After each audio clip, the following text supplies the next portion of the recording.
Hey, what's going on, guys? So in today's video, I am going to show you how to switch Google accounts in Chrome browser. So let's start. So first here, let's open up Chrome.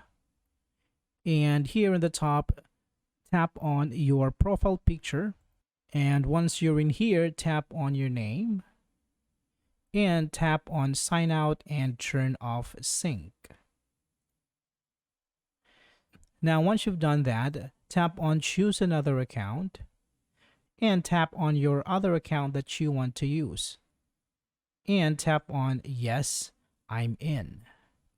And here, if you want to have a separate data, you can tap on keep my data separate, or you can also choose to combine your data. Now, once you've chosen one, you can tap on continue and you should be good to go. So that would be all for this video, guys. Thank you for watching and I will see you on the next one.